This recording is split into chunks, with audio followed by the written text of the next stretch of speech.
আল্লাহ রাব্বুল আলামিন বলেন জান্নাতের একটি নিয়ম, জান্নাতের একটি রেজুলেশন, জান্নাতের একটি কানুন, জান্নাতের একটি ল, জান্নাতের একটি সংবিধান, জান্নাতের একটি আইন হলো একটা মানুষ যদি একবার জান্নাতের মধ্যে প্রবেশ করে ফেলে ওই ব্যক্তির নাম জান্নাতি হয়ে যায়।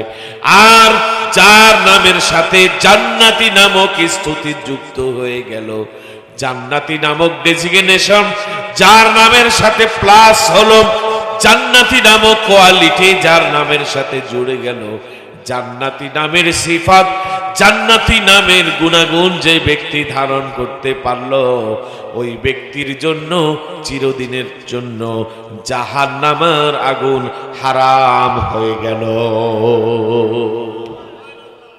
এরপরে এত আস্তে সুবহানাল্লাহ বললেন, জোরে সোরে বলেন না সুবহানাল্লাহ। তাহলে আমরা জান্নাতে এসে যদি জান্নাতি হয়ে যাই, আমাদের জন্য জাহান্নামের আগুন হারাম করে দিলেন কে? আলহামদুলিল্লাহ বলবেন না? তাহলে আমরা জান্নাতি, কোনো সন্দেহ আছে? সন্দেহ আছে? কারা কারা জান্নাতি হাত উঠাই ইনশাআল্লাহ। লিল্লাহি তাকবীর, লিল্লাহি তাকবীর। আল্লাহ এই হাতগুলো দিয়ে বাইতুল্লাহর কাবা এবং হাজারে আসওয়াদ ধরার তৌফিক দান করুক বলি আমিন। এই হাতগুলো যেন জান্নাতি হাত হয়ে যায় বলি আমিন। হাত নামান। এবার আসেন, আমরা আলোচনা করব। আমি আপনাদের সামনে তিলাওয়াত করেছি, মাইক আরেকটু সামনে আনা লাগবে, উঁচু করা লাগবে। আমি আপনাদের সামনে তিলাওয়াত করেছি কোরআনে হাকিম থেকে ছোট্ট আয়াত শরীফা বা চারণের অংশ বিশেষ। আল্লাহর কোরআনের 114টি সূরার মধ্যে আমরা 25 নম্বর সূরা আজকে আলোচনা করেছি। কত নাম্বার? 25 নম্বর সূরা। হ্যাঁ ঠিক আছে, সামনে আনেন। বাস 25 নম্বর সূরা আমরা আজকে আলোচনা করেছি। 25 নম্বর সূরা থেকে আলোচনা হচ্ছে, আলোচ্য সূরার নাম সূরা ফুরকান। আলোচনা সূরার নাম কি? সূরা ফুরকান। এই সূরাটি 30 পারায় সমৃদ্ধ কোরআনে হাকিমের মধ্যে এটি 29 নাম্বার পারায় আমাদের আজকের আলোচ্য আয়াত অবশিষ্ট। অবশ্য সূরা ফুরকান শুরু হয়েছে 18 পারার শেষ থেকে এবং 18-29 পারা জুড়ে আমাদের আজকের আলোচ্য বিষয় আলোচনা। সূরাটির নাম হলো সূরা ফুরকান। সূরার নাম কি? এই সূরার মধ্যে সর্বমোট 77টি আয়াত শরীফা রয়েছে এবং 6টি ঐতিহাসিক রুকু রয়েছে। 6 রুকু এবং 77টি আয়াত শরীফা বিশিষ্ট আমাদের আজকের আলোচ্য সূরার মধ্যে আমি আপনাদের সামনে তিলাওয়াত করেছি 28 নাম্বার, 29 নাম্বার এবং 30 নাম্বার আয়াত শরীফা। মোট 3টি আয়াত, 28, 29, 30। কয়টা আয়াত? 28, 29, 30। তাহলে আমাদের আজকের আলোচ্য সূরার নাম কি? সূরা ফুরকান। জোরে বলেন কি? এই যে আমার হাতে একটি কিতাব, এর নাম কি? এর নাম কোরআন, এর নাম আল কিতাব, এর নাম উম্মুল কিতাব, এর একটি নাম শিফা, এর একটি নাম রহমা, এর একটি নাম সাবঈ মাসানি, এর একটি নাম হুদা, এর একটি নাম নূর, এর একটি নাম ফুরকান। সুবহানাল্লাহ বলেন। কোরআনের একটি নাম কি? ফুরকান। আমার আগে আমাদের উস্তাজুল আসাতিজা, এই জনপদের গোটা মানবতার আধ্যাত্মিক শিক্ষক, জাতির 1000 বছরের শ্রেষ্ঠ সন্তানের মধ্যে একজন, আজকের সুদক্ষ আলোচক, তিনি ফুরকানের ব্যাপারে আপনাদের সামনে কথা বলেছেন। শাহরুর রমাদান আল্লাযী উনজিলা ফীহিল কুরআন হুদাল লিন্নাস ওয়া বায়্যিনাতিন মিনাল হুদা ওয়াল ফুরকান। সুবহানাল্লাহ বলেন। ফুরকান এটি কোরআনের একটি নাম, আবার আমাদের আজকের সূরারও একটি নাম কি? ফুরকান। আল্লাহ রাব্বুল আলামিন এই আয়াতের শুরুতে বলেন, এই সূরার শুরুর আয়াতে বলেন, তাবারাকাল্লাযী নাযালাল ফুরকান আলা আবদিহি লিয়াকুনা লিল আলামিনা নাযীরা। সুবহানাল্লাহ বলেন। মহিমান্বিত, মহামহিয়ান, পরাক্রমশালী, মহাপবিত্র তাবারাকাল্লাযী নাযালাল ফুরকান, ওই সত্তা, ওই আল্লাহ, ওই স্রষ্টা, ওই মাবুদ, ওই মনিব, ওই খালেক, ওই মাবুদ, যিনি নাজিল করেছেন তার গোলামের উপরে, তার রাসূলের উপরে, তার বান্দার উপরে, তার হাবিবের উপরে, তার মুহাম্মদের উপরে আল ফুরকান, ফুরকান নামক কিতাব, ইয়ানি আল কুরআন। সুবহানাল্লাহ। লিয়াকুনা লিল আলামিনা নাযীরা, এই কোরআন গোটা পৃথিবীর মানুষকে সতর্ক করে। আল্লাহু আকবার। এই কোরআন গোটা পৃথিবীর মানুষকে সতর্ক করে। ফুরকান শব্দের অর্থ কি? ফুরকান শব্দের অর্থ হলো আল ফারিকু বাইনাল হাক্কি ওয়াল বাতিল, হক আর বাতিলের মধ্যে যা পার্থক্য করে দেয়, হককে আলাদা করে দেয়, বাতিলকে আলাদা করে দেয়, এর নাম হলো ফুরকান। এর নাম কি? ১৫০০ বছর আগে হক আর বাতিলের কোনো পার্থক্য ছিল না। মানুষ হক বুঝতো না। বাতিলের অভিশপ্ত চাদরে গোটা পৃথিবীর রাষ্ট্রশক্তি, সমাজ শক্তি, বিশেষ করে আরবীয় রাষ্ট্র এবং সমাজ শক্তিকে যখন আচ্ছাদন করেছিল, এমন এক সময় হেরার গুহায় যে দীপশিখা জ্বলে, সেই দীপশিখা গোটা পৃথিবীর দিক বিদিক, পূর্ব থেকে পশ্চিম, পশ্চিম থেকে পূর্ব, উত্তর থেকে দক্ষিণ, সবগুলোকে আলোয় আলোকিত করে দিয়েছে।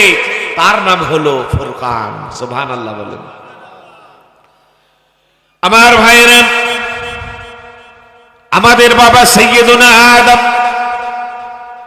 আর আমাদের নবী, বিশ্ব নবী, মানবতার নবী, মানব দানবের নবী, জিন ইনসানের নবী, সাদা কালোর নবী, আরব আজমের নবী, নবীদেরও নবী, রহমতের নবী, রহমাতুল লিল আলামিন, আকায়ে নামদার, তাজদার মদিনা, আহমদ মুজতবা মুহাম্মদ মুস্তাফা সাল্লাল্লাহু আলাইহি ওয়াসাল্লাম পর্যন্ত ১,২৪,০০০, ১,২৪,০০০ পয়গম্বর এই দুনিয়ায় আবির্ভূত হয়েছে, এই দুনিয়ায় এসেছেন। আল্লাহ রাব্বুল আলামিন তাদেরকে তাওহীদের প্রচারের জন্য, আল্লাহ তাআলা তাদের আখিরাতের প্রচারের জন্য, আল্লাহ তাআলা রিসালাতের দায়িত্ব দিয়ে তাদেরকে এই দুনিয়ায় পাঠিয়েছেন। আর সমস্ত নবীরা তাওহীদ, রিসালাত, আখিরাত তথা ঈমানের দাওয়াত দিয়েছেন। ঈমানের দাওয়াত দিয়ে আল্লাহর নবীরা এই দুনিয়ায় দুনিয়ার অন্ধকারচ্ছন্ন পরিবেশকে আলোকিত করেছেন। তাদেরকে দাওয়াত দেওয়ার জন্য আল্লাহ তাআলা যে গাইডলাইন্স দিয়েছেন, যেই বুক দিয়েছেন, যে নলেজ দিয়েছেন, ডিভাইন বুকস দিয়েছেন, প্যারাডাইস নলেজ দিয়েছেন, ঐশী গ্রন্থ দিয়েছেন, স্বর্গীয় কিতাব দিয়েছেন, আসমানি কিতাব দিয়েছেন। ওই কিতাবগুলো এক এক নবীর উপরে বিভিন্ন সময় সহিফা আকারে নাজিল হয়েছে। হযরতে মূসার উপরে তাওরাত নাজিল হয়েছে, হযরতে দাউদের উপরে জবুর নাজিল হয়েছে, ঈসার রুহুল্লাহর উপরে ইনজিল শরীফ নাজিল হয়েছে, আমাদের নবীর উপরে কোরআন নাজিল হয়েছে। এই যে কিতাবগুলো নাজিল হলো, সমস্ত ঐশী গ্রন্থ, আসমানি কিতাবগুলো নাজিল হয়, যেই কিতাবের যেই নাম হোক না কেন, সমস্ত কিতাবের অবিচ্ছিন্ন একটি নাম হলো ফুরকান। সুবহানাল্লাহ বলেন। তাহলে কোরআনের একটি নাম হলো ফুরকান, তাওরাতের একটি নাম হলো ফুরকান, জবুরের নামও ফুরকান, এমনি ভাবে কোরআনের নাম ফুরকান, অন্যান্য সহিবার নাম হলো ফুরকান। শুধু তাই না, 1,24,000 পয়গাম্বার, প্রত্যেকটা পয়গাম্বার ছিলেন ফুরকান। আল্লাহু আকবার। ভাইরা আমার, সাইয়েদুনা ওমর ফারুক আযম, এই যে ওমরকে ফারুক বলা হয়, এই ফারুক এসেছে ফুরকান থেকে। সুবহানাল্লাহ বলেন। তাহলে ওমর রাদিয়াল্লাহু তাআলা আনহু তিনিও ফুরকান। এক কথায় গোটা পৃথিবীতে কিয়ামত পর্যন্ত যারা দ্বীনের কথা বলবে, ইসলামের কথা বলবে, ধর্মের কথা বলবে, আল্লাহর কথা বলবে, আল্লাহ আল্লাহ রাসূলের কথা বলবে, তারা সকলেই হচ্ছে ফুরকান। আমাদের আজকের আলোচ্য সূরার নামও ফুরকান। আমার কিতাব কোরআনের নাম হলো ফুরকান। আমিও ফুরকান, আপনারাও হলেন ফুরকান, এই মাহফিলও হচ্ছে ফুরকান। আল্লাহু আকবার। তাহলে এই ফুরকানের সাথে আসি না নাই? আচ্ছা, এবার আমরা বলি আসমান কার? বিশ্বাস আছে আপনাদের? আসমান আল্লাহর, জমিন কার? আমরা কার? গোটা কুল কায়নাত কার? তাহলে আইন চলবে কার? আইন চলে কার? আল্লাহর আইন চলে? আল্লাহর আইন চলে না মানে কি? আমরা হক থেকে, সত্য থেকে, বাস্তবতা থেকে, ইসলাম থেকে, আল্লাহর থেকে, রাসূলের থেকে, দ্বীনের থেকে, শরীয়তের থেকে অনেক অনেক দূরে আছে, ঠিক কিনা? এজন্য জমিন আল্লাহর, আইন চলবে তার। এই সংবিধানে, এই বাস্তবতায়, এই ইউনিভার্সাল ট্রুথ, এই চিরন্তন সত্যতে আমরা বিশ্বাসী কিনা? আল্লাহ তাআলা আমাদের জমিনকে আল্লাহর কোরআনের আইনে সুসজ্জিত করে দিই, বলি আমিন। ভাইরা আমার, আমি যে আয়াত শরীফা তেলাওয়াত করেছি 28, 29, 30, এই আয়াতের অনুযায়ী কিছু কথা আমরা মুযাকারা করব। কোরআনের আয়াতগুলো নাজিল হওয়ার ঐতিহাসিক প্রেক্ষাপট থাকে, কোরআনের আয়াতগুলো নাজিল হওয়ার সময় থাকে, যুগ থাকে, কোরআনের আয়াত নাজিল হওয়ার বিভিন্ন প্রেক্ষাপট থাকে। ওই প্রেক্ষাপটকে মুফাসসিরিনের কেরামের ভাষায় বলে নুজুলুশ শান বা শানে নুজুল। আমাদের আজকের আয়াত শরীফার প্রেক্ষাপট আছে, শানে নুজুল আছে। শানে নুজুলের যে ঘটনা, এই ঘটনায় আলোকপাত করে এর থেকে শিক্ষা বের করে আমরা আখেরি মোনাজাত দেওয়ার পরে আমাদের জন্য তবারক এবং দাওয়াতের ব্যবস্থা আছে। ইনশাআল্লাহ মেহমানদারি গ্রহণ করে যাব, রাজি আছি না? তাহলে কোরআনে হাকিমের এই আয়াত, ইয়াউমা ইয়া'আদ্দু যালিমু আলা ইয়াদাইহি, এই আয়াতের শানে নুজুল বুঝতে হলে আমাদেরকে একটু পিছনে ফিরে যেতে হবে। ১৫০০ বছর আগে। কত বছর আগে? ওই সময় একজন ব্যক্তি ছিল, তার নাম হলো উকবা ইবনে আবিল মুঈত। আলোচনা শুরু হয়ে গেছে, এদিক সেদিক তাকানো যাবে না। বাচ্চাদেরকে একজন নিয়ন্ত্রণ করেন যেন আওয়াজ না আসে। একজন ব্যক্তি ছিল, তার নাম উকবা ইবনে আবিল মুঈত। এই ব্যক্তি মক্কার বাইরে ব্যবসা করত। ব্যবসা করে, ব্যবসায়িক কাজ শেষ করে যখন মক্কায় আসবে, সে নিয়ত করেছে যে আমি ব্যবসা থেকে মক্কায় ফিরে আমার বাড়িতে একজন ভালো মানুষকে দাওয়াত দিব। একজন ভালো মানুষকে দাওয়াত দিয়ে তাকে মেহমানদারি করাবো। সুবহানাল্লাহ। আজকে না, ১৫০০ বছর আগে এসেছে। এসে দেখে মক্কা দুটি মেরুকরণে বিভক্ত হয়েছে। একদলে মুহাম্মদুর রাসূলুল্লাহ সাল্লাল্লাহু আলাইহি ওয়াসাল্লাম, আর এক দলে আবু জেহেল। এক দলে আবু বকর, আর এক দলে আবু লাহাব। এক দলে ওসমান, তালহা, জুবাইর, খাব্বাব, খুবাইব, বেলাল, আব্দুর রহমান ইবনে আউফ। সুবহানাল্লাহ। আর এক দলে উকবা, উতবা, সাইবা, ওয়ালিদ ইবনে মুগিরা, নজর ইবনে হারিস, উমাইয়া বিন খালফ, উবাই বিন খালফ। তাহলে দল হইল কয়টা? দুইটা। একটা মুহাম্মদের দল আর একটা আবু জেহেলের দল। ১৫০০ বছর পার হয়ে গেছে, এখনো দল দুইটাই আছে না একটা? জোরে বলেন না। আবু জেহেলের দল বোধহয় দুনিয়া থেকে শেষ হয়ে গেছে, আসেনি? আবু জেহেলের চরিত্র দুনিয়া থেকে শেষ হয়ে গেছে না আছে? আবু জেহেলের দলে যারা, আমরা তাদের দলে না মুহাম্মদের দলে? আমরা কার দলে? সবাই মিলে, সবাই মিলাও হাতে হাত, মোরা মুহাম্মদের উম্মাত, ঠিক কিনা? এখন এই লোকটা নিয়ত করেছে তার বাড়িতে একজন মানুষ খাওয়াবে। ভালো মানুষ না খারাপ মানুষ? ভাইরা আমার, মক্কার দ্বারে দ্বারে ভোট নিল, মানুষের রায় নিল, মানুষের কাছে গিয়ে বিচার বিশ্লেষণ করলো। একজন ভালো মানুষ পেতে হবে, আমার বাড়িতে একটা ভালো মানুষকে দাওয়াত খাওয়াবো। এই ভালো মানুষটা কে হবে?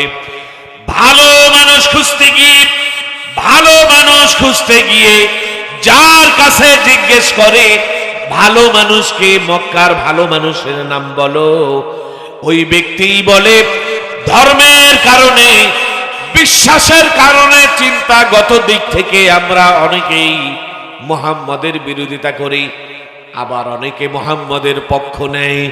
কিন্তু যদি নিষ্ঠার সাথে নিরপেক্ষ বিশ্লেষণে কেউ যদি বলতে চায় যে একজন ভালো মানুষকে, তাহলে ভালো মানুষ চিহ্নিত করার জন্য ওই ব্যক্তিকে যদি নিরপেক্ষ থাকতে হয়, ওই ব্যক্তিকে বলতে হবে জাজিরাতুল আরবে সবচাইতে ভালো মানুষের নাম হলো মুহাম্মদ সাল্লাল্লাহু আলাইহি ওয়াসাল্লাম। ভোট নিতে নিতে এবার সারা দিন ভোট গ্রহণ করেছে। সন্ধ্যাবেলায় ভোট বাক্স অর্থাৎ তার রায়ের পাল্লা খুলে দেখে মুহাম্মদকে একজন মানুষ মন্দ বলতে পারে নাই। আল্লাহ নবীর ক্ষেত্রে সব ভোট পড়েছে, আর আবু জেহেলদের পক্ষে কোনো ভোট পড়ে নাই। আল্লাহু আকবার। ১৫০০ বছর আগের ভোট, সুবহানাল্লাহ কন্যা। ১৫০০ বছরের খোদাদ্রোহীরা ভোট, সেই ভোটেও তারা ব্যালট বাক্স চুরি করে দেয়। আল্লাহু আকবার বলেন। কিন্তু সেই নবীর উম্মত হয়ে ১৫০০ বছর পরে এসে মুহাম্মদ সাল্লাল্লাহু আলাইহি সাল্লামের উম্মত দাবি করার পরেও, তসবিহ ধারণ করার পরেও, টুপি মাথায় দেওয়ার পরেও, পট্টি বাঁধার পরেও, কোরআন নিয়ে ছলনা করে আজকের খোদাদ্রোহীরা মুহাম্মদ সাল্লাল্লাহু আলাইহি সাল্লামের সাথে, তার রেখে দেওয়া কোরআনের সাথে, ইসলামের সাথে, দ্বীনের সাথে চ্যালেঞ্জ করে তারা ভোটের ব্যালট চুরি করে, ঠিক কিনা? ভাইরা আমার, ১৫০০ বছর আগে কাফেররাও যে কাজ করতে সাহস পায় নাই, আল্লাহু আকবার, সেই কাজ আমাদের দেশের কিছু আপামনি আর কিছু ভাইজানেরা করে দেখিয়েছে, ঠিক কিনা? ভাইরা আমার, নিরপেক্ষ বিশ্লেষণ হয়েছে, নির্বাচন হয়েছে, নির্বাচনে আল্লাহর নবী জয় হয়েছেন। আল্লাহর নবী সাল্লাল্লাহু আলাইহি সাল্লামকে দাওয়াত দেবে, কারণ ভালো মানুষের ভোটে জয়ী হয়েছে মুহাম্মদ সাল্লাল্লাহু আলাইহি সাল্লাম। সেদিনের কথা শুধু না, যদি আজকে আসেন আমেরিকার একজন ইউনিভার্সিটির অধ্যাপক, তার নাম হলো Michael H Hart. Michael H Hart সে 12 জন সহকর্মী নিয়েছে, 30 বছর বসে গবেষণা করেছে। তিনি ভেবেছেন এ পৃথিবীতে যারা পৃথিবীকে ঋণী করে গিয়েছেন এমন বিখ্যাত কয়েকজন লোকের জীবনী তিনি লিখবেন। জীবনী খুঁজতে খুঁজতে ডক্টর মাইকেল এইচ হার্ট একে একে হাজার হাজার মানুষের জীবনী সে একত্রিত করেছে। তার সহকর্মীরা সহ, সে সহ সকলকে নিয়ে যখন 30 বছরের থিসিস অ্যানালাইসিস গবেষণা, 30 বছরের চিন্তা ফিকির, 30টি বছরের চার তাফাক্কুর তাদাব্বুর, তার গবেষণা অভিজ্ঞতা সকলের জীবনী একত্রিত করেছে। একত্রিত করার পরে দেখে এই বইয়ে এত মানুষের নাম যদি লিখি বিশাল বড় বই হয়ে যাবে। এবার যাচাই বাছাই করে বইটাকে 1000 রূপে এনেছে। 1000 জন জীবন, 1000 মানুষের জীবনী লিখবে। এরপরেও দেখে বই বড় হয়ে যায়, এত বড় বই মানুষ গ্রহণ করবে না। 1000 থেকে যাচাই বাছাই করেছে, 1000 বই থেকে কাটছাট করে এবার 500তে এনেছে, তাও দেখে বড় হয়ে যায়। এবার তারা মিলে আলোচনা করে 1000 থেকে 500 করেও ক্ষান্ত হয় নাই। এবার তারা 100 মানুষের জীবনী এনেছে, দ্য হান্ড্রেডস, 100 মানুষের জীবনী এক জায়গায় করেছে। বিখ্যাত 100 মানুষ, যার মধ্যে সক্রেটিসের নাম এনেছে, যার মধ্যে আলবার্ট আইনস্টাইনের নাম এনেছে, যার মধ্যে লেনিনের নাম এনেছে, যার মধ্যে কার্ল মার্কসের নাম এনেছে, যার মধ্যে ডারউইনের নাম এনেছে, যার মধ্যে বিভিন্ন বিভিন্ন মনীষীর নাম এনেছে, যার মধ্যে হযরতে মুসার নাম এনেছে, যার মধ্যে হযরতে ঈসার নাম এনেছে, যার মধ্যে ইব্রাহিম খলিলুল্লাহর নাম এনেছে। এমন বিখ্যাত বিখ্যাত 100 জনের নাম যখন একত্রিত করেছে, 100 জনের নাম একত্রিত করার পরে এবার তারা নিরপেক্ষভাবে চিন্তা গবেষণা করে। 12 জন সহকর্মী মিলে ভাবে 30 বছরের গবেষণা, কার নাম আগে দেব, কার নাম পরে দেব, কোন নামটা সবার আগে যাবে। এবার জীবনে বিশ্লেষণ করে ওই ব্যক্তি কিন্তু মুসলমান না, সে একজন খ্রিস্টান।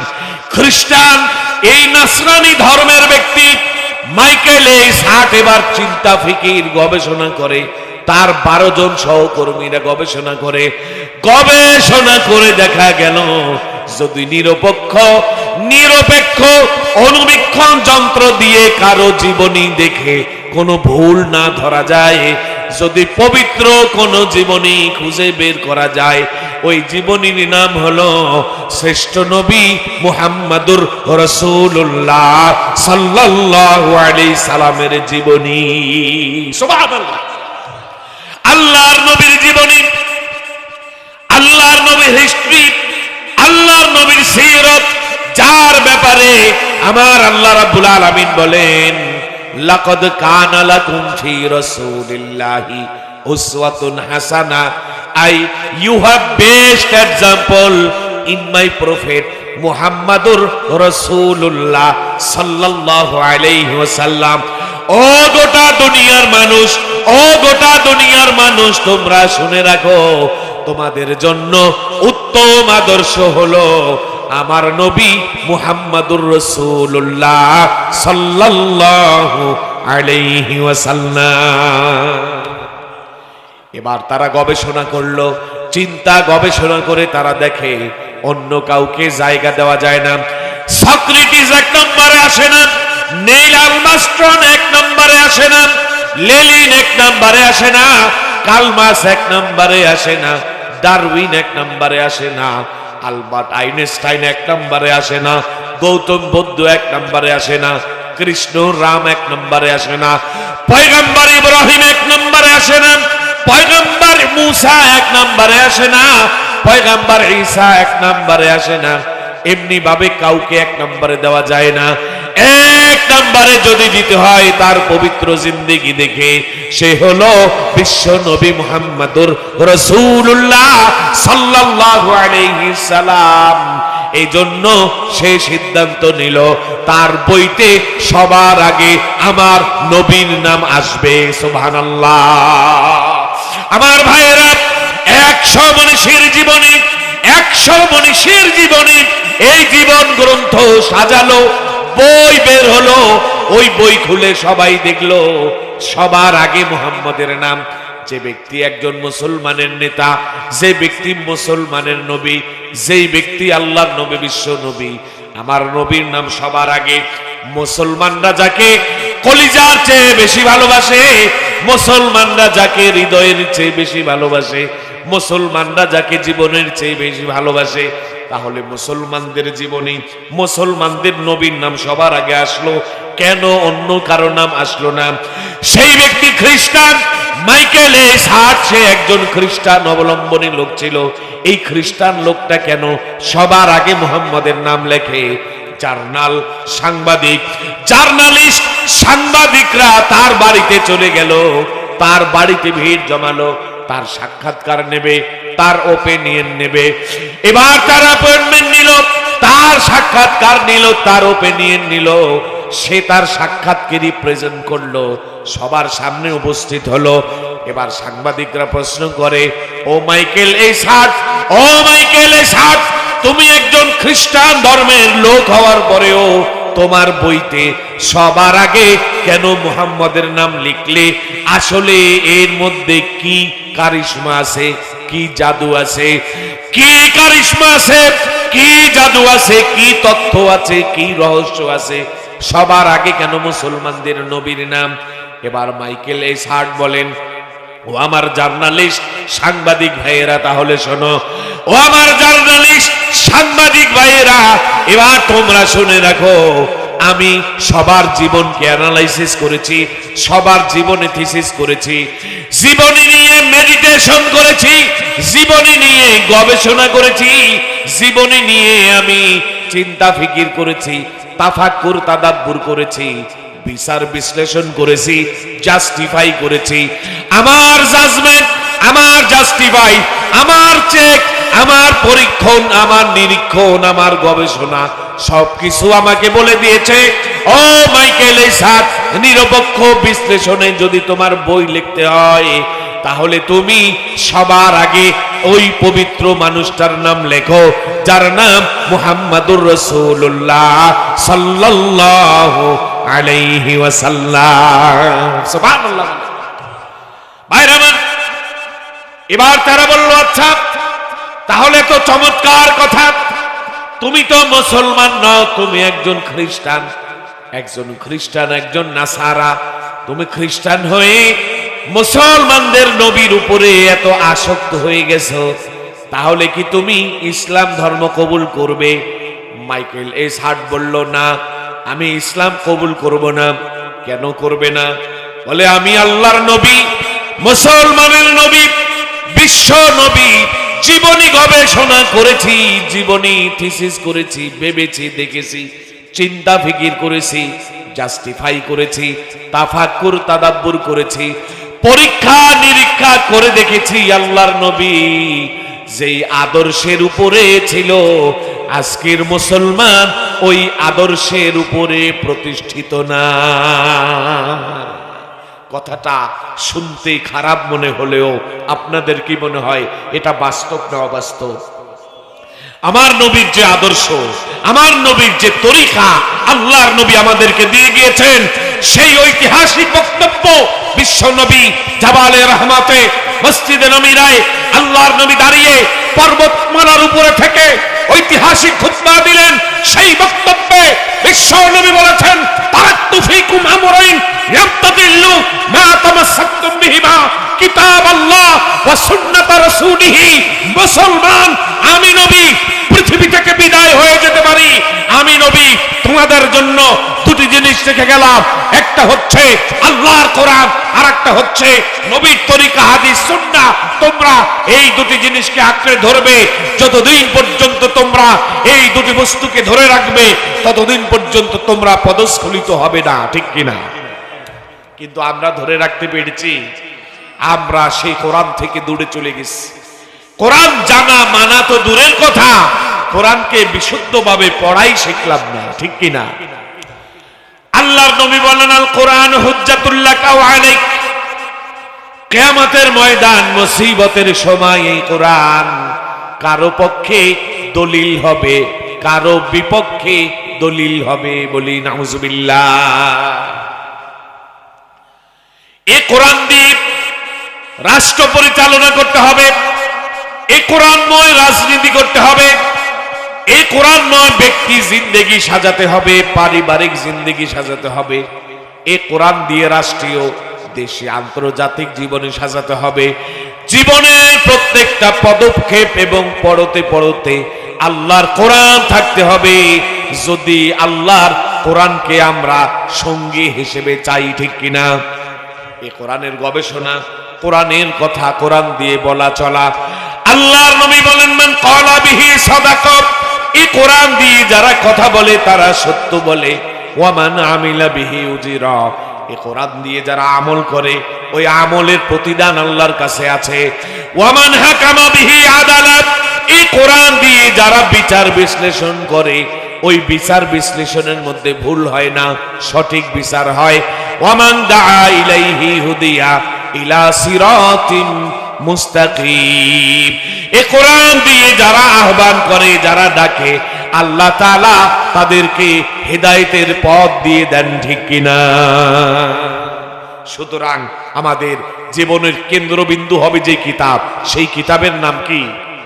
আরো জোরে বলি না কি? এই কোরআন হচ্ছে আমার নবীর জীবন্ত চরিত্র। সুবহানাল্লাহ বলেন। আম্মা জান আয়েশা সিদ্দিকাকে জিজ্ঞেস করা হয়, কাইফা কানা খুলুকুন নবী, হে নবী, হে নবীর স্ত্রী উম্মুল মুমিনিন হযরতে আয়েশা, কাইফা কানা খুলুকুন নবী, কি আল্লাহর নবীর জীবন চরিতার্থ কেমন ছিল? আল্লাহর নবী বলেন, কানা খুলুকুহুল কুরআন, আল্লাহর নবীর জীবন চরিতার্থ ছিল হুবহু আল্লাহর কোরআন। সুবহানাল্লাহ। এই কোরআন রাজনীতি করতে জানে না, এই কোরআন যুদ্ধ করতে জানে না, এই কোরআন মিছিল মিটিং করতে জানে না, এই কোরআন বিপ্লব করতে জানে না, এই কোরআন রাষ্ট্র পররাষ্ট্র চালাতে জানে না। এমন এক কোরআন যদি দেখেন, যেই কোরআন বিচার করে, যেই কোরআন যুদ্ধ করে, যেই কোরআন রাজনীতি করে, যেই কোরআন অর্থনীতি পরিচালনা করে, যে কোরআন প্রধানমন্ত্রী হয়, যে কোরআন প্রেসিডেন্ট হয়, যে কোরআন নানা হয়, যে কোরআন বাবা হয়, যেই কোরআন আত্মীয় হয়, যে কোরআন নেতা হয়, যে কোরআন শাসক হয়, যে কোরআন বিচার হয়, বিচারক হয়, জাজমেন্ট করে, জাস্টিস করে, এই কোরআন যদি আপনারা দেখতে চান, ইয়ামশি আলাল আরদে, সে যেন আমার নবীর দিকে তাকায়, কারণ আমার নবী জীবন্ত কোরআন। সুবহানাল্লাহ। সাংবাদিকরা বলে, তাহলে আপনি কি করবেন? বলে, না না, যেই জাতি তার নবীকে মনে রাখতে পারে নাই, আমি ওই জাতিতে পরিণত হতে চাই না। বলি নাউজুবিল্লাহ।